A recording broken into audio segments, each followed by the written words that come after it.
Olá, boa noite. Domingo, 15 de maio de 2022. Começa agora mais uma edição do programa 62 Minutos, uma produção independente que analisa os principais acontecimentos da semana. Um espaço para entrevistas, debate e opinião com liberdade. Seja muito bem-vindo você que nos acompanha pelo nosso canal no YouTube, @P62Minutos e também pela TV Jovem Pan. Eu sou o Silvio Navarro e hoje vou dividir essa bancada com a Rose Rocha, Ricardo Salles e aqui, a uma tela de distância, Roberto Mota.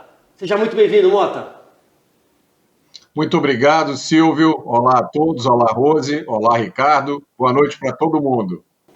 Tudo bem, Ricardo Salles? Boa noite. Tudo bem, prazer estar com vocês aqui. É isso aí, boa noite, Rose. Boa noite aos colegas de bancada e boa noite a você, que também faz os 62 Minutos. O programa desse domingo trata de vários temas importantes que foram relevantes que nós iremos falar essa semana. Lembrando que você pode participar mandando o seu recado pelas nossas redes sociais, Twitter, Facebook, Getter, Instagram, no @P62Minutos. Se inscreva também no nosso canal e ative o sininho para receber todas as notificações.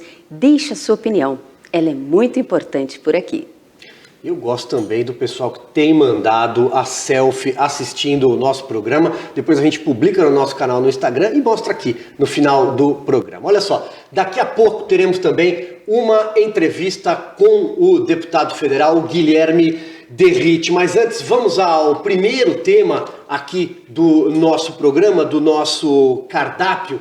Pois bem, eleições. Dessa vez foi a vez do ministro Edson Fachin, do Supremo Tribunal Federal, que preside a Justiça Eleitoral, tentar tumultuar ainda mais a eleição que sequer começou oficialmente. Ele disse que se trata de um assunto para as forças desarmadas. O presidente Jair Bolsonaro, evidentemente, respondeu, e eu lembro aqui que quem convidou o Exército para acompanhar a preparação das eleições foi o TSE. Eu vou começar essa rodada com você, Ricardo Salles. Depois do Barroso, ex-presidente do TSE, agora o Fachin tenta tumultuar um pouco mais a eleição, que ainda não começou oficialmente. É evidente que uma série de medidas que o TSE vem tomando, elas indicam, né, essa belicosidade com o governo federal. De um lado, como você citou bem, o ministro Barroso convida as Forças Armadas, creio eu, o que tudo indica, esperava uma espécie de postura mais superficial, como se desse uma chancela de legalidade para o processo eleitoral sem questionar. Ele contava, talvez, com essa chancela. Por outro lado, quando as Forças Armadas se preparam com uma equipe técnica, pessoal de guerra cibernética, etc., para fazer o escrutínio de todo o processo eleitoral, das urnas, da transferência, da conferência de votos, e apresentam um relatório com mais de 700 itens, uma série de sugestões, críticas, etc., qual é a postura adotada pela turma do TSE? Não precisa mais, vocês estão entrando numa seara que não lhes compete. Quer dizer, parece um pouco aquela história do menino dono da bola, que quando toma um gol, o time dele toma um gol, ele pega a bola e fala, não tem mais jogo, e vai embora. Então essa é a situação, o pano de fundo que a gente está vendo disso tudo. É uma falsa democracia, né, Salles? É uma comissão de transparência que não tem transparência. Eu acho que tentaram fazer uma espécie de jogo de cena, só que não combinaram com o outro lado. Quer dizer, as Forças Armadas não toparam isso, exatamente. Mota, passo a bola aí para você, lembrando que o Exército, né, as Forças Armadas, tem uma equipe com 70 auditores especialistas formados pelo IME, pelo ITA. São profissionais altamente capacitados que foram analisar todo o trâmite para participar dessa comissão de transparência, apresentaram sugestões e de antemão já havia uma resistência enorme a divulgar essas informações. É isso aí, Silvio. Eu li o relatório produzido pelo TSE como resposta às sugestões das Forças Armadas. As sugestões foram bem detalhadas, elas entram em aspectos técnicos bastante específicos e a resposta do TSE foi muito obrigado, mas esse jogo já estava decidido. Aí eu acho importante pegar carona no que o Salles falou para lembrar o seguinte, aqui a gente tem o embate político e o embate técnico. O embate político é um cenário onde você tem políticos eleitos cujos mandatos dependem do voto, portanto, têm um interesse extraordinário em que as eleições sejam realizadas corretamente e apuradas corretamente, e do outro lado você tem uma instituição chamada Justiça Eleitoral, que é formada por servidores públicos não eleitos e cujo órgão máximo, o TSE, centraliza a apuração das eleições.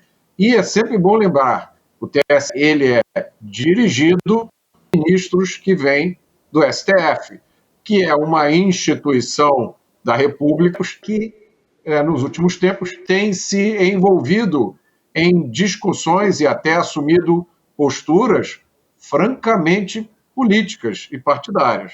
Perfeito. Quero fazer um complemento. Só lembrando, Silvio, que a legitimidade do voto consta em confiar, em acreditar e confiar no TSE. Mas se eles não conseguem convencer nem as Forças Armadas, vão convencer... É fato. Só fazer um complemento aqui à fala do Mota, porque primeiro que o TSE, a Justiça Eleitoral, é uma jabuticaba brasileira, que custa 10 bilhões de reais por ano, inclusive em anos em que não temos eleições. Esse computador utilizado para centralizar os votos, o supercomputador comprado na gestão do Barroso sem licitação, apresentou falhas na apuração da eleição municipal, de longe a mais demorada e atrasada desde a redemocratização, aliás, desde que foram implementadas as urnas eletrônicas, para ser bem preciso. O Mota lembrou muito bem que a cúpula do TSE é formada por 3 ministros do Supremo Tribunal Federal. Os outros demais 4 integrantes são absolutamente decorativos. Eles vêm do STJ ou são advogados, são indicados. Hoje quem compõe a cúpula da nossa Justiça Eleitoral é o ministro Edson Fachin, que assumiu agora no começo do ano, pegando o comando que era do Barroso, e ele vai passar o bastão para o Alexandre de Moraes em agosto. É o Alexandre de Moraes, ministro, quem vai presidir as eleições no Brasil. Alexandre de Moraes, sempre importante lembrar, que preside o inquérito inconstitucional no Supremo Tribunal Federal, que trata de atos antidemocráticos, seja lá o que isso significa nesse guarda-chuva onde ele já colocou de tudo. Afinal de contas, não tem sequer escopo muito claro, além de fazer prisões arbitrárias no Supremo Tribunal Federal. O terceiro integrante é o ministro Ricardo Lewandowski, que vai aí cumprindo o final do seu biênio. Dito isso, Salles, eu passo aqui a bola para você com um seguinte ponto. Quando a PEC, a proposta de emenda constitucional, entrou em debate no Congresso Nacional, vamos olhar em perspectiva, diversos partidos que se posicionaram contra o voto impresso auditável eram favoráveis a esse voto. Cito, por exemplo, o PSDB, que em 2014 pediu a recontagem dos votos. Todo mundo se lembra, não é mesmo, deputado Carlos Sampaio? Muita gente se lembra.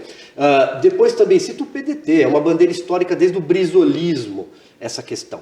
Então, eles mudaram de opinião, justamente porque talvez o presidente Jair Bolsonaro tenha assumido isso como uma bandeira dele, uma bandeira do presidente, a questão do voto auditável impresso. E o ministro Barroso, naquela época, cruzou a Praça dos Três Poderes e foi ao Congresso Nacional para se reunir com líderes de partidos. Talvez seja o gesto político mais explícito partindo de um magistrado que eu tenho memória. Pois isso denota bem quanto de ingerência há, né, invasão de competências e uma extrapolação do papel institucional, né, dos poderes, em especial do Poder Judiciário nesse caso. Porque há certas condutas que você espera de um magistrado, e os ministros supremos são magistrados, ainda que nem todos sejam magistrados de carreira, mas tornam-se magistrados na medida em que viram ministro supremo. O magistrado não se envolve com a parte, o magistrado não vai tomar esse tipo de atitude. É muito estranho, você vê aquela conferência internacional, Brasil Conference, enfim, comentários como esse citado ontem pelo ministro Fachin, os considerandos que vêm sendo apresentados pela ministra Carmen Lúcia nos seus votos. Quer dizer, o ativismo político dentro dessa esfera judicial está muito claro, né? E nesse caso específico do voto impresso, lembrando que, ao contrário do que alguns quiseram propagar, é o comprovante do voto que é impresso. Quer dizer, continua tendo a votação pelo sistema eletrônico e o sistema emite um comprovante impresso. Ninguém propôs voltar àquele sistema de fazer xizinho na cartela de papel, não é isso. Então, era simplesmente uma impressora que geraria um comprovante esse que ficaria resguardado numa caixa anexa à urna, e se houver a necessidade de recontagem, ele estaria ali à disposição. Quer dizer, não há nenhum risco à democracia, nada que implique uma grande mudança tecnológica, enfim, era uma questão de vontade de fazer. E só o fato de haver uma resistência a essa vontade de fazer já mostra que essa ideia toda de diálogo, de democracia e tudo mais, ela vem sendo mitigada, vem sendo enfraquecida por atitudes como essa. A própria forma de responder às Forças Armadas e tudo mais também mostra isso. Quer dizer, você chama as Forças Armadas para dar um ok geral, as Forças Armadas não dão um ok geral, fazem uma série de indicações e sugestões e falam, não, isso aí eu não quero. Se é para apresentar isso aí, vocês podem ir embora. Né? No fundo, foi um pouco isso daí. Isso não é bom. Não é bom, porque ao invés de dirimir dúvidas, né, fazer com que as eleições se tornem mais pacificadas e as pessoas que têm dúvidas, legitimamente têm dúvidas. É importante dizer isso. As dúvidas são legítimas. Né? O sistema de urna eletrônica não é como se fosse um dogma da Igreja Católica que você não pode discutir. Né? Você não é segura e ponto final. Quem diz que não é segura não é brasileiro, é anticonstitucional. Não, a pessoa pode ter dúvidas. Dúvidas até que às vezes são simples, dúvidas mais complexas e dúvidas todas elas que merecem ser respondidas. Não há autoridade pública incontestável. Isso é incompatível. As dúvidas agora são consideradas fake news, Salles. Pois é, mas fake news é você dizer, por exemplo, que o voto ia voltar à cédula de papel. Isso é fake news. Em nenhum momento se cogitou isso. E essa diligência que você citou, do ministro Barroso indo à Casa Legislativa para convencer parlamentares a tomar uma decisão, é absolutamente inadequada. Porque é um magistrado saindo da sua posição de suposta, ou pelo menos desejada imparcialidade, ainda que a gente saiba que, obviamente, todo ser humano tem suas convicções, então não necessariamente, né, há uma imparcialidade absoluta, mas pelo menos uma aparente imparcialidade para poder tratar dos assuntos e julgar. Né, a judicatura, a decisão judicial, ela requer, né, no mínimo, uma equidistância do magistrado. Se o magistrado vira parte, logo ele não pode julgar. Então, nesse caso do voto impresso, a postura do Barroso é de parte. Ele tem uma posição e ele defendeu essa posição, ele militou a favor dessa posição. E isso é muito ruim. Mota, vamos trazer então você de volta aqui para a nossa mesa, só lembrando que esse modelo de urnas, que para o ministro Barroso, por exemplo, é o que há de mais avançado cientificamente, do ponto de vista tecnológico, é utilizado além do Brasil no Butão e em Bangladesh. Pois é, Silvio, eu falo sobre isso com uma certa tranquilidade, porque na minha vida passada eu trabalhei com tecnologia da informação. Então eu trabalhei 30 anos com sistemas de informação. E eu acho que aqui, nessa discussão, se misturam 4 pontos que são muito importantes, que a gente não pode esquecer. Primeiro, é a existência de uma coisa chamada justiça eleitoral, né? Que apesar de ter o nome de justiça, ela tem funções que extrapolam em muito as funções do judiciário. Porque a justiça eleitoral, ela planeja, regula, executa, apura, totaliza, fiscaliza e julga as eleições do Brasil. Então, é o que o americano chama de one-stop shop, né? Tudo relativo às eleições do Brasil está sob o controle da Justiça Eleitoral. Isso, até onde eu sei, não acontece em nenhum outro lugar do mundo, pelo menos nas grandes nações. O segundo aspecto é o uso de um sistema digital para a realização da votação. Isso também não é unanimidade. Existem muitos países que não usam sistemas digitais. A gente viu as eleições na França sendo feitas com papel. Nos Estados Unidos, isso é uma decisão local, do estado ou até do município. Então, tem lugar que usa cartão perfurado, tem lugar que usa papel, tem lugar que usa urna eletrônica. É uma decisão de cada local. Agora, o que é possível dizer com certeza é que não existe nenhum sistema digital 100% seguro.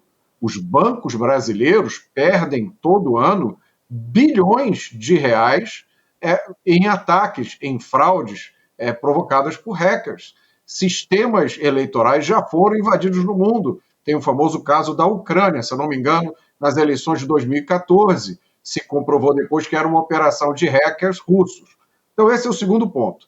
O terceiro ponto é a centralização da totalização no TSE, no tal supercomputador, né, ou sala secreta, que é objeto de um dos pontos do relatório, das recomendações que os militares fizeram e do relatório de resposta do TSE. Se eu não me engano, é o ponto número 3, em que os militares recomendam que, em paralelo à totalização no TSE, fosse feita também, como era feito antigamente, a totalização nos TREs, porque dessa forma você poderia ter uma espécie de apuração em paralelo e depois você confere se as duas totalizações estão batendo.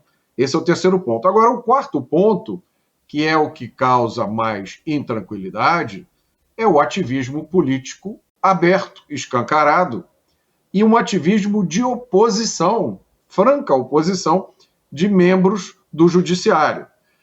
E aí, quando você faz qualquer questionamento em relação a esses 4 pontos que eu listei aqui, o seu questionamento é classificado de ataque à democracia. Você é antidemocrático. E a única resposta que você tem é: confie em mim. É complicado esse cenário, né?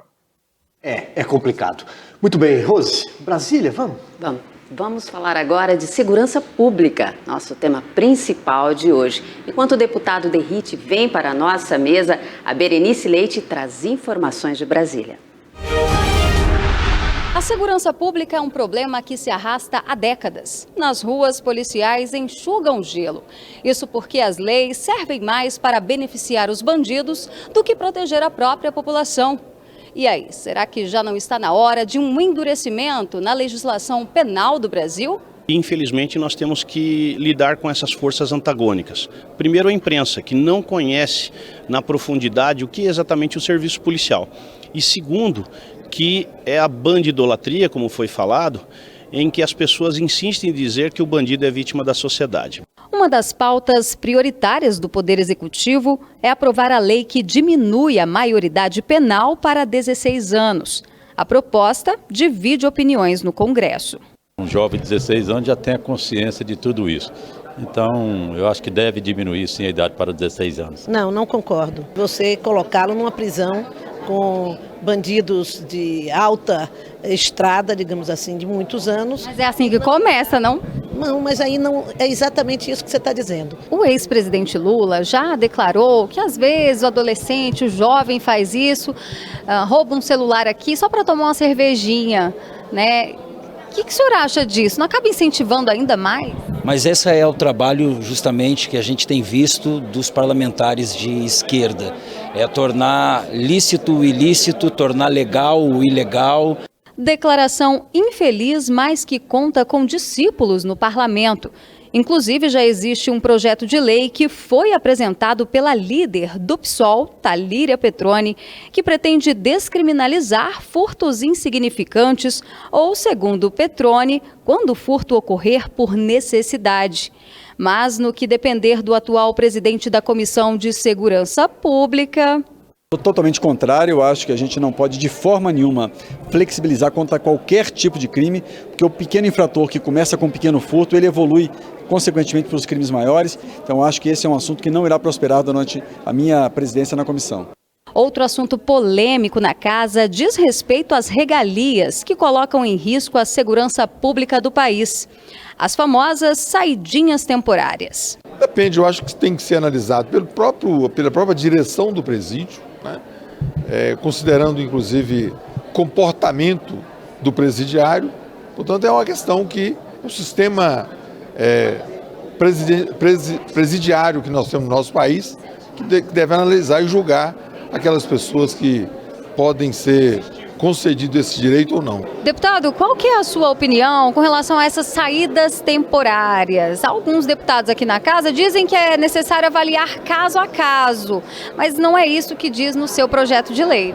Não, o projeto que nós apresentamos, ele acaba definitivamente com a saidinha. As estatísticas mostram que boa parte dos que saem não voltam e dos que saem acabam cometendo crime novamente. Por isso eu sou contra a saidinha. O que também já poderia ter avançado na Câmara é a lei antiterrorismo. que qualifica tipos de crime como invasão de propriedade. Todo e qualquer ataque, seja a propriedades privadas, sejam a pessoas físicas que busquem aviltar, impor medo, será classificada como ato terrorista. Parece que tem uma resistência aí de alguns partidos. Claro, obviamente que há resistência dos partidos da oposição, né? Na nossa visão é uma resistência sem razão de ser, porque o objetivo do projeto de lei 1595 é proteger a sociedade brasileira, a todos. Muito bem, segurança pública, portanto, o tema central dos 62 minutos de hoje. A gente recebe aqui no nosso estúdio capitão Derrite, Guilherme Derrite, deputado federal aqui de São Paulo, gentilmente atendeu o nosso convite, está aqui presencialmente. Seja muito bem-vindo. Obrigado, Silvio, Ricardo, Rose, Roberto Mota, é um prazer estar aqui com vocês. Deputado, pois bem, são vários assuntos quando a seara é segurança pública, seguramente um tema caro em qualquer campanha eleitoral, sobretudo aqui em São Paulo e também no Rio de Janeiro, onde o Mota está. São, evidentemente, os dois grandes polos, as duas grandes cidades do país. E eu queria começar com a seguinte pergunta para o senhor. O que a gente precisa fazer para resolver de uma vez por todas? Eu, aliás, já fiz essa pergunta para o senhor, para a revista Oeste.com. Com cenas como a que a gente viu do chamado novo cangaço, ou domínio de cidades, o que precisa ser feito, além, evidentemente, do projeto antiterrorismo que passou recentemente na Comissão de Segurança Pública? Veja bem, Silvio, no Brasil, nós precisamos promover a reforma do sistema de justiça criminal. Essa é uma importantíssima reforma, tão importante como a tributária, como a previdenciária que nós aprovamos, como o novo marco do saneamento básico que nós aprovamos no Congresso. Só que reforma do sistema de justiça criminal não é apenas a alteração da legislação. A parte mais importante passa pelo Congresso Nacional e é responsabilidade do Congresso Nacional, alterar as leis. Mas nós temos que mudar a forma como se faz o policiamento, como a polícia trabalha. Vocês deram um exemplo das urnas eletrônicas, né, de grandes potências mundiais. Você mencionou Bangladesh, Butão. Esse sistema de que a polícia militar faz uma parte da persecução penal e a polícia civil faz outra, são três grandes potências, Brasil, Guiné-Bissau e Cabo Verde, que utilizam esse sistema. Então, a reforma do sistema de justiça criminal, além da alteração da legislação, a maneira como a polícia atua tem que mudar, Ministério Público e Poder Judiciário também, porque existe um garantismo penal absurdo, existe uma política de desencarceramento em massa gigantesco no Poder Judiciário, e para fechar essa ponta, essa corrente, precisamos alterar e reformar o sistema prisional. Gary Becker, quando escreveu a Teoria Econômica do Crime, ele falava, o sistema prisional ele serve para inabilitar e neutralizar o criminoso. E o que nós vemos, Ricardo Salles, no Brasil, o criminoso ele vai para o sistema prisional fazer um MBA após graduação. Ele não fica inabilitado de exercer a sua função no comando do crime organizado, no comando de sua facção. E o sistema prisional tem que servir para isso. Rose. O Silvio estava falando do novo pacote anticrime. Na sua opinião, o que faltou ou o que poderia ser acrescentado? Olha, tem tanta coisa para mudar na legislação penal, mas falando em teoria econômica do crime, que é o que eu sempre venho falando, que o crime é um negócio como outro qualquer, o crime organizado ele visa lucro, ele não quer enfrentar os policiais, eles tentaram fazer isso aqui em São Paulo em 2006 e o PCC teve um prejuízo muito grande, eles querem ganhar dinheiro, eles estão ganhando muito dinheiro. Enquanto nós não mexermos no que mais os afeta, que é o dinheiro do tráfico internacional de drogas, para eles vai continuar tudo muito bem. Então, veja bem, pacote anticrime. Qual é o cenário hoje? Uma infinidade de benefícios que o criminoso tem no Brasil. É muito difícil você apenar um criminoso. Vamos falar do estado de São Paulo. Um crime que aflige muito a sociedade, crime de roubo. De cada 100 crimes de roubo, apenas 2 chegam na fase de pena. Os outros 98 roubos que acontecem não chegam nem na fase de pena. Por quê? Porque quando a PM prende em flagrante alguém, ele é levado para uma audiência de custódia. E dados do Tribunal de Justiça do Distrito Federal do ano de 2021, 78% dos presos em flagrante foram liberados da audiência de custódia.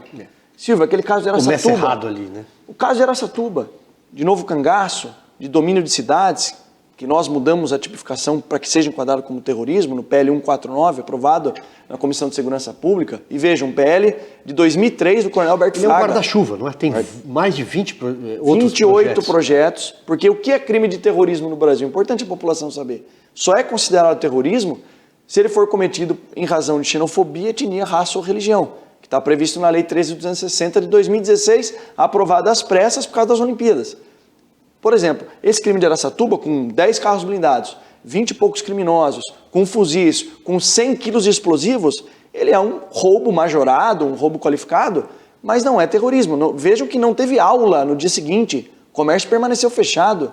Teve um cidadão que foi lá mexer por curiosidade num saco de pão lá que tinha explosivo e perdeu as 2 pernas, foi amputado as 2 pernas. Então, se isso não é terrorismo, o que é? Entendam? E aí, dentro desse cenário, 78% dos criminosos presos, e esse caso de Araçatuba, a Polícia Civil chegou até o mandante do crime. E olha como o crime ele tem que ser encarado como uma atividade econômica.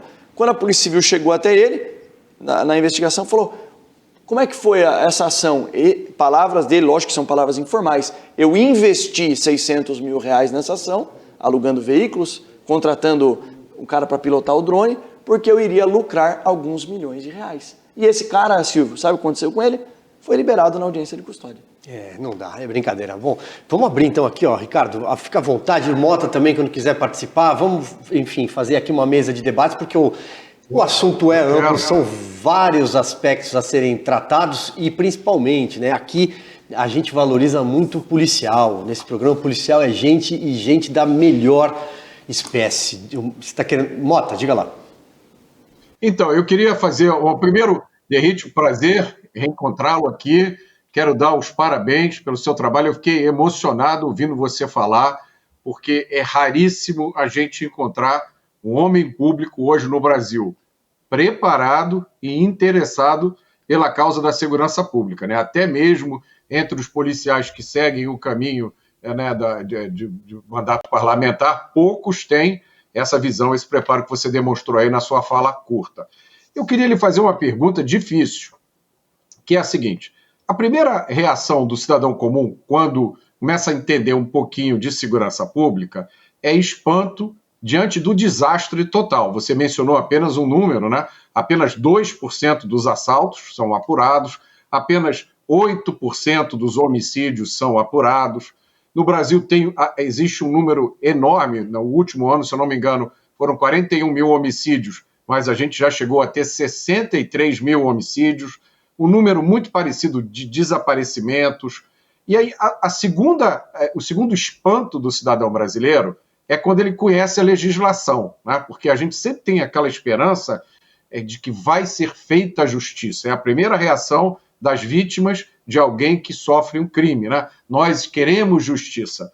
E aí você olha para a realidade e vê que a justiça não acontece nunca. Um assassino perverso no Brasil dificilmente fica mais de 10 anos numa cela. A gente viu pais que mataram filhos, filhos que mataram pais. Aquele caso do menino Juan Michael, que foi castrado pela mãe com a faca de cozinha, um ano depois foi morto com facadas, degolado enquanto ainda respirava, esquartejado, colocado os pedaços do corpo dele na mochilinha escolar, largaram num terreno baldio. Não dá 10 anos, essas mulheres vão estar na rua de novo, é a nossa realidade, né? Eu descobri que no Brasil o estuprador, quando chega na prisão, tem direito à visita íntima.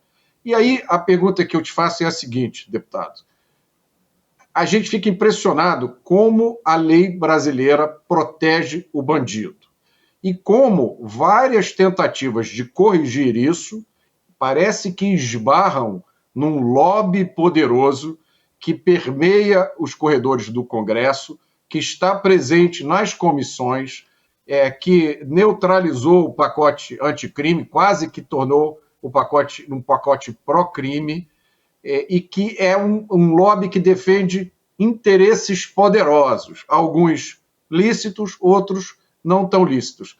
Eu queria lhe ouvir sobre isso. Olha, Mota, é uma ferida que pouca gente fala, pouca gente toca, mas eu pude perceber na prática o que aconteceu quando eu fui presidente da subcomissão de reforma dos assuntos penais dentro da CCJ, quando a presidente Bia Kicis eu fui eleito, na verdade, né? Nós iniciamos o nosso trabalho. Dividimos por áreas temáticas e de lá saíram 8 anteprojetos que estão prontos para serem votados no plenário. Para vocês saberem também, existe uma pressão muito grande da bancada da segurança para cima do presidente Arthur Lira, porque quando ele foi nos pedir voto, nós o apoiamos, mas nós falamos, nós precisamos de uma semana, pelo menos uma semana, para votar somente projetos que vão fazer a diferença na segurança pública. Eu tenho vários projetos de minha autoria, o que eu falo mais é aquele que causa um maior impacto, e assim, a população não consegue entender, que o Mota tocou no assunto, que é as saídas temporárias, criminosos que mataram os pais, que são concedidos esse benefício, que só existe em países garantistas como o Brasil, de sair na saidinha dos pais, mas nós queremos uma semana exclusiva de votações sobre projetos de lei de segurança pública. E na CCJ, essa subcomissão, que teve o deputado Carlos Jordi como relator, saíram de lá 8 anteprojetos e nós enfrentamos a esquerda, vencemos em todos. Mas eu pude ver, Mota, e aí eu vou chegar efetivamente na resposta. O quanto, não são todos, não estou generalizando os advogados criminalistas, mas o quanto grandes escritórios criminalistas no Brasil fazem um lobby extremamente profissional nos corredores do Congresso Nacional para fazer com que a nossa legislação, que sofreu com o marxismo cultural, que é garantista assim, ao extremo, continue sendo ou se amplie ainda mais, porque na verdade é fruto de inúmeros recursos que são disponibilizados na legislação e os escritórios lucram, obviamente, com isso. Não é à toa que nós temos casos assim extremamente absurdos de criminosos que eu, pessoalmente, fiquei anos trabalhando aqui em São Paulo, quando eu atuava na Rota, tentando realizar a prisão de André do Rap, e esse criminoso saiu pela porta da frente dos presídios e, quiçá, um dia nós vamos encontrar. Então existe sim esse lobby de corredores lá, Mota, a gente espera enfrentá-lo e um dia vencê-lo. Saiu pela porta da frente numa decisão do Supremo Tribunal Federal, do ex-ministro Marco Aurélio Mello, que já deixou a corte. Ricardo. Pois é, mas, Derrite, há uma questão que eu acho que permeia toda essa nossa constatação sobre a fraqueza das leis penais, o excesso de tolerância do processo de execução penal, né, e a própria postura da polícia. Você citou aqui esse necessário entrosamento da civil com a militar, você como policial militar sabe bem dos detalhes de tudo isso, mas eu entendo que é uma questão, Silvio e Rosa, é uma questão antecedente. O Brasil, após o fim do regime militar, experimentou um absoluto aparelhamento das instituições, parte da imprensa, parte da academia, parte de uma série de órgãos de instituições ligadas à área do direito, por pessoas de esquerda que foram sendo treinadas por uma mentalidade de esquerda e que é algo premeditado, às vezes inconsciente até, em você criminalizar a atividade policial, e aí fazendo uma alusão ao que foi no passado, durante o regime militar, a atuação da polícia. Então muitos desses esquerdistas, né, a tucanada como um todo, aí que eu brinco, a turma foi perseguida pela polícia, então acha que polícia é torturador, polícia é radical, polícia quer bater em bandido, polícia quer fazer isso, aquilo, aquilo outro. Então o que acontece com essa turma? Criou, e aí isso permeou o processo legislativo, normas, etc., conselhos, criou-se um sentimento de que a polícia é corrupta e violenta e o bandido é vítima do processo social. E, consequentemente, há um excesso de rigorismo contra a polícia, né? Tudo que a polícia faz, a presunção é de que ela realmente abusou, e tudo que o bandido faz é, não, coitado, não deve ter sido isso. Então, acho que há uma questão de mentalidade acima de tudo. Esta mentalidade precisa mudar. E como é que você acha que a gente consegue, na sociedade, depois de 30 anos, eu diria, de esquerda, aparelhando todos esses órgãos, a teoria aqui do Gramsci, né? Como é que a gente consegue mudar a mentalidade da sociedade? Eu não estou falando nem dos políticos. Os políticos são reflexo da sociedade. Olha, Ricardo, aí é a guerra cultural que nós vivemos, né? O professor Olavo sempre falou sobre isso. E o que o Gramsci disse? Olha, em democracias enraizadas, onde o sistema capitalista já está instalado, nós não vamos conseguir transformar a ditadura do proletariado pegando em armas. Vamos para as escolas e universidades. Então, o que nós temos que fazer? E nós estamos começando a fazer, produzir conhecimento científico. Aí eu sou chato e pego no pé. Quem são os deputados ou os especialistas em segurança pública que doam o seu tempo para criar conteúdo, para escrever livro, para criar documentário? Tem outros órgãos aí produzindo documentários. A coisa começou a andar no sistema de segurança pública porque nós chegamos no limite. Isso que o Mota falou de 63 mil, no Brasil, no governo PT, já chegou a quase 70 mil homicídios ano. Aí nós comemoramos em 2019, Mota, a maior queda histórica desde 1979, com a chegada do presidente Bolsonaro, creio eu, por inúmeros fatores, entre eles a própria especulação do criminoso, que falou, opa, agora tem um governo que não é mais pró-bandido, pró-crime, é pró-policial. Eles também ficaram com receio. Isso o sistema de inteligência das polícias conseguiu captar. E a gente está aprendendo a lutar nessa guerra cultural que nunca foi o nosso campo. O nosso campo era cumprir missão. A gente, como militar, vamos cumprir missão. Eu fui entender isso quando eu fui fazer faculdade de Direito, depois de formado na Academia do Barro Branco. Aí eu fui aluno do professor Olavo de Carvalho. Eu falei, peraí, o que deu certo e onde deu certo? Por que Nova York era uma das cidades mais violentas do mundo e o Rudolph Giuliani transformou lá? Fui estudar a teoria das janelas quebradas. Fui ver que a política de tolerância zero deu certo. E o Brasil vem caminhando no sentido contrário, descriminalizando o uso de drogas. Tem até deputado que quer institucionalizar e legalizar o furto. Não vou nem falar em drogas para eles, né? Agora, aqui, nós estamos num movimento de retomada, a população está consciente, e é o que eu falo lá no plenário da Câmara, eu falei já na tribuna, que o sangue das milhares de vítimas escorre nas nossas mãos, que nós somos o responsável. Nós temos, o Congresso Nacional tem que assumir esse papel preponderante de mudar a legislação e tornar o crime não mais um negócio compensador economicamente. E o criminoso, quando ele decide, ele toma a decisão de cometer um delito, ele primeiro, uma questão de caráter, e segundo, ele coloca na balança a questão econômica.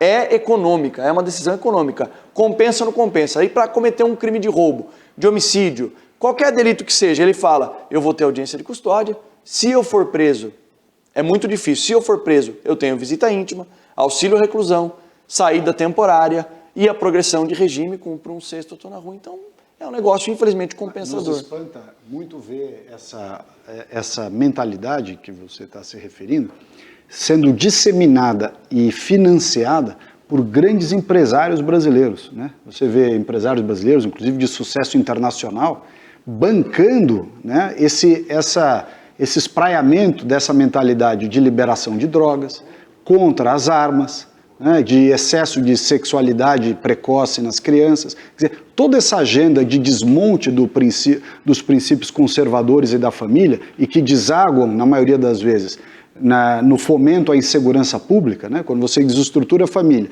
desestrutura a sociedade, você aumenta claramente o problema de segurança pública. E você vê grandes empresários brasileiros que são um sucesso nas suas áreas de trabalho, mas destroem a célula máter da sociedade brasileira. Ricardo, não só brasileiros. Se você pegar esse Instituto Sou da Paz, ONG Fogo Cruzado, para quem não lembra, ONG Fogo Cruzado foi aquela que entrou com ação na Suprema Corte, junto com o Partido Socialista Brasileiro, para que as operações fossem proibidas, Mota, aí no teu estado do Rio de Janeiro, para que os policiais não pudessem subir o morro. E eles são financiados não só por brasileiros, mas por globalistas internacionais. Exatamente. Antes do Mota falar, a Rose também, eu vou passar a palavra para a Rose, deixa eu só colocar um pouquinho mais de tempero aqui nessa discussão, em cima do que o Salles falou, porque também tem um outro lado aí evidentemente, como jornalista eu posso dizer que é o lado da mídia, que também contribui muito com isso. A bandidolatria que ainda existe, aliás, está crescendo nos últimos anos dentro das redações. O bandido tratado como coitadinho, você chega no limite de olhar uma manchete dizendo que a polícia entrou em confronto com o bandido. Você chega no limite de ver determinados jornalistas que trabalham, inclusive, em grandes portais de notícia, em perguntar para um entrevistado e dizer assim, olha, se um bandido apontar uma arma para o policial, você acha que o policial deve fazer o quê? Ora, bolas. O policial tem que se defender. Ah, mas ele deve atirar para matar? Ora, vá. Apontando uma arma para um policial, ele deve falar o quê para o bandido? Você quer viatura emprestada para dar uma volta? Né? E a gente vê jornalistas fazendo isso, aliás, quase que todos os dias. Rose, você, depois a gente chama o Mota. Deputado, São Paulo é o estado mais rico do país. No entanto, o salário dos policiais é o menor. Como o senhor vê a atuação do governo Dória em relação aos policiais e em relação à segurança, já que os números de violência têm aumentado no estado? Olha, eu não vou nem falar só no João Dória e nem no atual governador, que é o candidato do João Dória aqui no estado de São Paulo. Eu falo do governo PSDB. Nós sofremos aqui, eu particularmente na pele, por ter sido policial militar por 16 anos na ativa, mas nós temos o estado mais rico, a maior arrecadação e que menos valoriza o seu policial. Não é só o policial militar, é o policial militar, civil, policial penal, o agente socioeducativo. A pior remuneração, com a maior carga horária de trabalho, na PM, no próprio Corpo de Bombeiros também, e policiais, mais de 7 mil policiais pegando cesta básica para sobreviver. Se a gente falar aqui em pirâmide de necessidade de Maslow, o policial hoje, ele presta um serviço para a sociedade, passando necessidade na casa dele. Então nós estamos assim na pior fase. E ao invés disso, são investidos recursos em câmeras. Eu já imaginei que vocês fossem falar da Câmara, eu tenho um contraponto sobre isso, mas assim, respondendo efetivamente, foi mais um tucano que passou, mentiu, em época de campanha disse que criminoso ou vai para o caixão ou vai para a cadeia, etc e tal, vai ter o segundo melhor salário, não cumpriu absolutamente nada, continuamos com um dos piores salários, se não pior em alguns pós-graduações do Brasil, e pior, fez questão de colocar chuveiro quentinho para o criminoso nos presídios. Vamos trazer o Mota aqui para o nosso debate. Mota, traga um pouco aí da tua enorme experiência nessa área também em relação ao Rio de Janeiro, né? O calcanhar do estado do Rio de Janeiro é a segurança, isso já vem de décadas. Silvio, o Rio está longe de ser hoje em dia o pior lugar em termos de segurança pública, né? O que acontece com o Rio é que a gente tem um fenômeno que é tão bizarro que ele ultrapassa a compreensão da maioria das pessoas. Só no município do Rio de Janeiro, existem mais de 1.400 favelas, todas dominadas pelo narcotráfico, à exceção de uma, que é a que fica do lado do BOP, do Batalhão de Operações Especiais, a favela Tavares Bastos, é a única no Rio de Janeiro em que você pode ir tranquilo, inclusive fazem muita filmagem lá de novelas, de filmes, mas todas as outras estão absolutamente dominadas pelo narcotráfico, com o auxílio de uma decisão da Suprema Corte, na DPF 635, que em junho de 2020 proibiu as operações nas favelas para não prejudicar as operações humanitárias de auxílio à pandemia, né? Lógico, os traficantes devem ter ficado muito comovidos e eles provavelmente não estão atrapalhando também as operações. Só que não, né? Agora, eu só queria dar um complemento nisso que o Ricardo Salles falou e você comentou também, um exemplo muito específico. Não faz uma semana que um grupo da Universidade Federal Fluminense, aqui do Rio de Janeiro, né, que tem ali dentro uma incubadora de ideias de extrema esquerda absurda. Olha, o nome do grupo é Grupo de Estudos de Novas Ilegalidades. A sigla é GENI. É um grupo formado por sociólogos, antropólogos, cientistas sociais, gente que nunca pegou uma arma, nunca fez uma prisão, não conhece o Código Penal, mas esse grupo, baseado em dados levantados por eles e analisados por eles mesmos, alguns desses dados originários desse tal fogo cruzado, que o Derrite mencionou, esse grupo produziu um relatório dizendo o seguinte: no Rio de Janeiro, a cada 9 dias acontece uma chacina policial. Eu baixei o relatório e li. O relatório não se sustenta, é uma grande bobagem, é uma peça de propaganda ideológica. Mas você sabe o que aconteceu, Silvio? A manchete da maioria da mídia. Imediatamente, as manchetes, as matérias eram chacinas no Rio de Janeiro. Tá? Eu tive até um episódio peculiar com o repórter, que abriu uma matéria falando nisso, e aí me perguntaram o que você acha, se referindo especificamente a uma operação que houve aqui no Jacarezinho, onde morreram 27 bandidos, porque a polícia chegou lá para cumprir o mandado judicial, a operação tinha sido levantado o sigilo da operação, os bandidos estavam preparados e enfrentaram a polícia com arma de guerra, só que enfrentaram a CORE, a equipe mais especializada do Rio de Janeiro, do lado do BOP. Aí morreram 27 vagabundos, desculpe, é o termo técnico que a gente usa no meio policial, né? Eu digo que nem policial eu sou, mas... e aí abriram com essa pergunta, tragédia, a mídia inteira repercutiu isso. Chacinas e tragédia. É essa luta que a gente está lutando, né?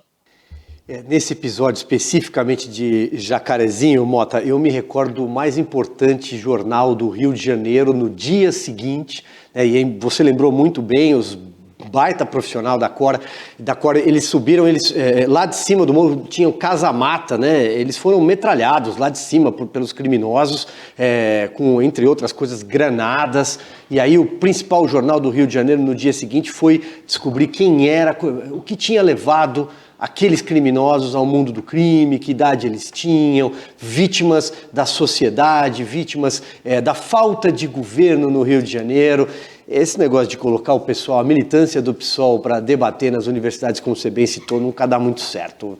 Salles, passo então a bola para você. De fato, é piada, né? Você assiste aquele filme Tropa de Elite, você vê bem a mentalidade hipócrita, né? De uma elite da sociedade que consome droga, incentiva o crime e depois exige segurança pública, né? Então é uma coisa meio ridícula. A gente até acha esse negócio de uso de drogas, eu tenho dito isso sempre, o pessoal mais esquerdinho obviamente tem contrações, mas o que eu acho? Consumo de droga é que nem comprar carga roubada. Se você comprar carga roubada, de qualquer coisa é crime, receptação. Consumo de droga devia ser crime também, receptação. Pegou o cara com cigarro de maconha, cana. Pegou o cara com cocaína, cana. Mas não é um dia. É que nem trata o traficantezinho. Coitado do menino pobre. É preso porque estava com um monte de cigarro de maconha para vender para rico playboy, que quer aparecer para namorada, mete todo mundo em cana.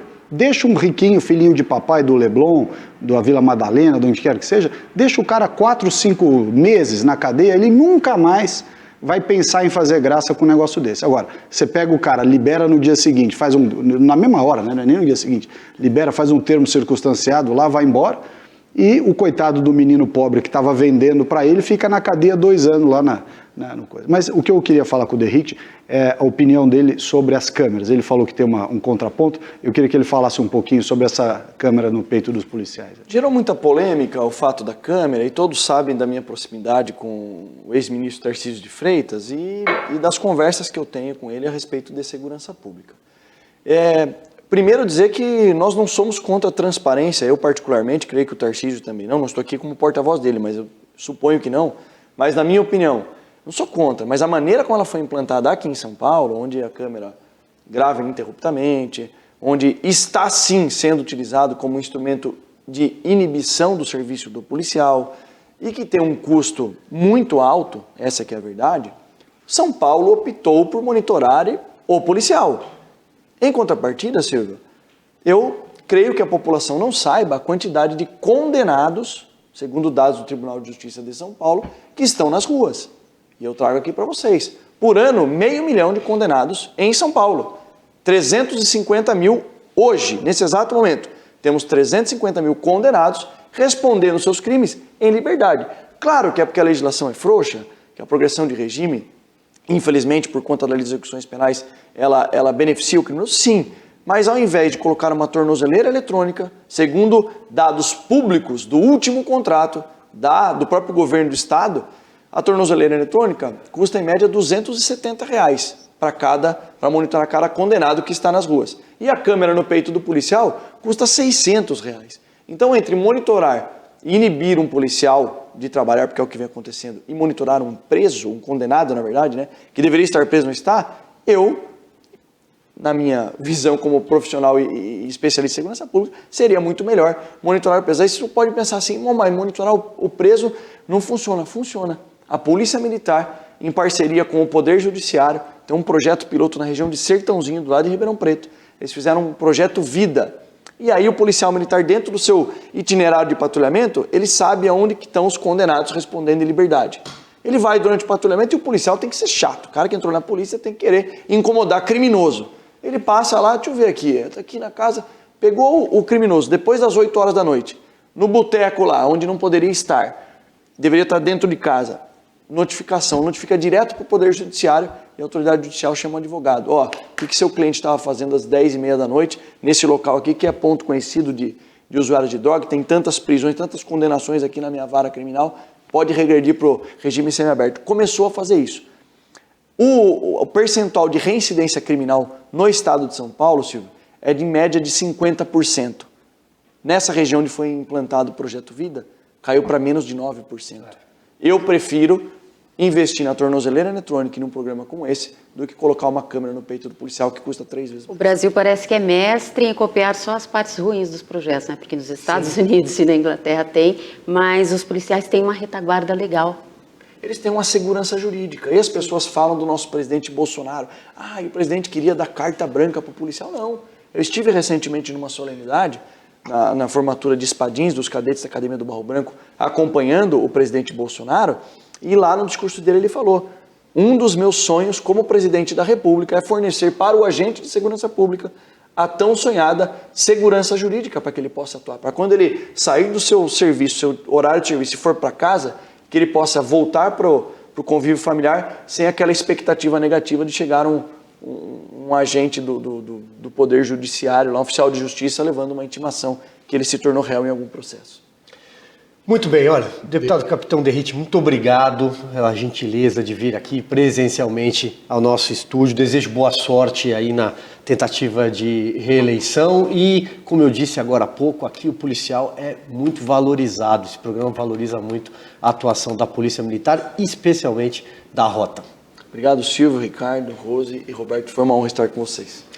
É isso. Olha só, a Rose agora vai anunciar aquele quadro favorito, né, Rose? Aliás, não param de chegar vídeos na caixa de mensagens da Rose. Realmente, o assunto de segurança é pesado. Vamos deixar o clima um pouquinho mais leve.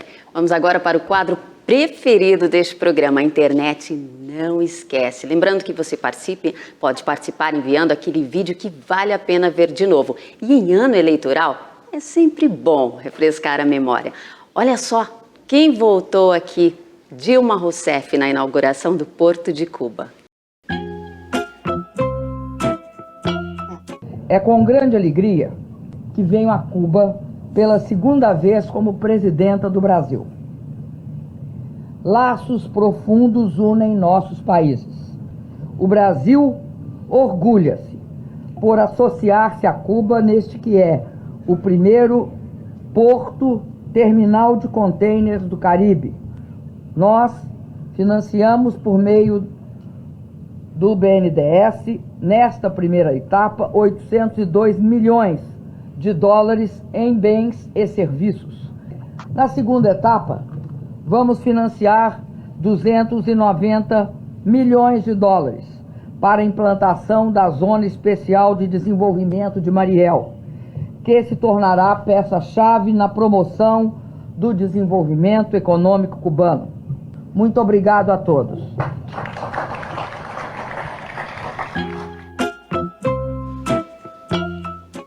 A internet não esquece, o pessoal pega no pé da Dilma, hein? Por que será? Pois bem, continue mandando os vídeos, todo domingo a gente seleciona um episódio novo e o acervo é farto. Vamos para mais um tema aqui, já de olho no relógio, nossa reta final do programa. O novo ministro de Minas e Energia e a privatização da Petrobras. O presidente Jair Bolsonaro nomeou Adolfo Saxida para a pasta de Minas e Energia. Ele já começou com o pé direito, pelo menos ao meu ver, apresentou um plano de privatização da Petrobras e até da empresa do pré-sal. Falamos da Dilma? Pois bem, é da época dela. Vamos lá, Salles, seu comentário, depois a gente chama o Mota. Não, fez muito bem o Adolfo. O Adolfo é um cara ótimo, super preparado e já colocou o norte da sua administração à frente do Ministério, ou seja, caminhar para a privatização da Petrobras e da PPSA. Aliás, outros ministros até podem fazer o mesmo movimento, ou seja, desde logo anunciar que todas as estatais que estão sob a sua administração devem ser privatizadas. Não há nenhum motivo para ver em companhia estatal. Não há nada que o Estado faça melhor do que o setor privado e ainda por cima há um risco sempre de aparelhamento e de corrupção. Portanto, todas as empresas públicas devem ser privatizadas. É verdade. Aliás, um trabalho que começou com o Salim Matar no começo do governo Jair Bolsonaro e continua com o Diogo Macorde na Secretaria de Desestatização. Vamos lá, Mota, passando então a palavra para você, 2 minutinhos. É isso, Salles disse tudo. A PPSA é uma estatal que não deveria nem ter sido criada, né? A Petrobras hoje vive um dilema de ser uma empresa que tem ações em bolsa, portanto, busca o lucro, busca dar retorno aos seus investidores, mas também é uma empresa do Estado. Então, fica como uma peça da política de Estado. Então, nesse momento de alta dos combustíveis, não faltam sugestões para que a Petrobras seja, de alguma forma, usada para reduzir o preço dos combustíveis. É a hora em que a gente vê que o Estado não tem que ter empresa. Isso, vamos dar uma espiada em Brasília. O que será que a gente tem para a semana que vem, Rose? Pois é, nosso programa está quase chegando ao fim, mas antes vamos saber o que deve ser destaque com Berenice Leite. Nesta semana, o Congresso Nacional pode rever os índices do ICMS nos estados, caso não cumpram junto ao Conselho Nacional de Política Fazendária, o que está determinado no projeto de lei, que já foi aprovado e estabelece um percentual único de alíquota em todos os estados. Isso porque, desde que foi sancionada a medida, ela não teve muito efeito nas bombas de combustíveis. E o Tribunal Superior Eleitoral realiza nesta terça-feira um evento sobre o cenário eleitoral na América Latina e desafios das autoridades eleitorais. A palestra fica por conta do cientista político e advogado argentino Daniel Zonato, é o nome dele. Quem quiser pode acompanhar pelo canal do TSE no YouTube. E olha, nesta semana a agenda ainda está bem incerta, mas o fato é que nos últimos tempos o termômetro real tem sido o microfone dos ministros do STF e a campanha presidencial que já começou. E é claro, a nossa equipe aqui de Brasília está com o radar ligado em cima dos fatos. Volta ao estúdio. É isso, Berenice. Bom, você sabe que semana que vem tem uma medida importantíssima para o futuro político brasileiro. A terceira via vai dizer quem é o seu representante, né? Vai mudar todo o cenário. Ah, sem dúvida nenhuma. Atenção, institutos de pesquisa, portanto, a partir do dia 18, né, nessa semana, teremos aí uma mudança substancial no quadro eleitoral brasileiro. Vamos ficar atentos, afinal de contas, os 4 que já foram 38 nomes, seguramente vão lá concorrer pelo 4º, 5º lugar. A gente já vai caminhando então para o finalzinho do nosso programa e agora é aquela hora mais bacana. Vamos dar uma olhada em quem fez os 62 minutos com a gente. Quem nos acompanha pelas redes sociais, produção, vamos colocar na tela? Vamos lá? Girando mensagens primeiro pelo Instagram. Abraços do Rio Grande do Sul, esse foi o Oreci Júnior. Obrigado, Oreci. E aí, Rose? Não perco um programa de vocês, jornalismo de primeira e o mais importante, imparcial. Obrigado, Rubens. Pelo Twitter, o Hamilton escreveu que o Rodrigo Pacheco, falamos um pouco do Rodrigo Pacheco hoje, é um irmão siamês do Alcolumbre do Renan Calheiros. É verdade, Hamilton, infelizmente. Aliás, cada vez que o Rodrigo Pacheco fala, nossa produção gira mais um tweet. Vamos lá. Mais um, Carlos, lê um trechinho, Rose. Esse jornalismo inteligente, imparcial e competente que toda essa valiosa equipe realiza está dando um banho nessa grande imprensa do Brasil de hoje e certamente de sempre. Fomos iludidos durante muito tempo, Silvio. Fomos, continuamos. Olha lá, a Aline escreveu: excelente programa, não vejo aos domingos devido ao horário ruim para mim, mas todas as segundas pela manhã faz parte da rotina. Aline, muita gente como você assiste o nosso programa, que fica disponível no nosso canal no YouTube, @P62minutos, que passa rápido, segundo a Regina. Parabéns, jornalismo de verdade. A gente que agradece, você também faz esse programa conosco, Regina. A Rose vai ler mais um. Fernando Silva, sobre semipresidencialismo, teria que ter também um plebiscito e depois, se for aprovado, um referendo. É verdade, deixa esse assunto lá para 2045. Tem mais um, a Cida escreveu, de novo Pacheco, o pessoal anda pegando no pé do Pacheco. Por que será? Continua recebendo o salário normalmente, deveria ser como para um grande número de brasileiros, ganho por produtividade. Aí ele fica, ele ia se mexer, sei lá, viu? Eu não vi o Pacheco se mexer até agora. Se mexe até o STF. Audiência de São Caetano do Sul, no ABC Paulista, a gente que agradece, Penache, muito obrigado. Aliás, eu adoro o ABC, estou sempre por lá. Me formei em São Bernardo do Campo. Rose. Eleonora Zancaner, acho quase impossível apaziguar os poderes com a atual composição do STF. Também acho, Eleonora, mas a gente fica na torcida. E a Rita Nibal, agradeço aos céus por ter finalmente um excelente programa para o domingo. Um grande abraço a essa equipe. E a gente manda aqui um beijo para Natal, no Rio Grande do Norte. E o Felipe Alves encerrando aqui, dizendo na espera do grande Augusto Nunes. A gente também, Felipe Augusto, está aí. Vamos colocar uma hashtag Volta Augusto. Volta Augusto Nunes, nosso querido e mestre Augusto Nunes. está em merecidas férias, assim como o Paulo Figueiredo também não pôde participar do programa de hoje, ele tinha um compromisso em Boston, segundo eu espiei lá no Twitter do Paulo Figueiredo, mas estávamos aqui, estivemos muito bem representados aqui pelo Roberto Mota, direto do Rio de Janeiro. Mota, um grande abraço para você, sempre um prazer debater grandes assuntos contigo. Muito obrigado, Silvio. Eu faço minhas palavras da Regina. 62 minutos que passaram rápido demais. Ricardo Salles, muito obrigado mais uma vez. Volte sempre. Você mora aqui em São Paulo, não tem desculpa para não aparecer mais aqui no nosso programa. Não, venho sim, venho com muito prazer. Foi uma delícia participar com vocês aqui do programa. Um abraço a todos aí. E muito obrigado a você pela sua companhia. Muito obrigado por essa audiência maravilhosa. Domingo que vem a gente está de volta. Rose, vamos embora? Vamos. Boa noite a todos. Tchau, pessoal.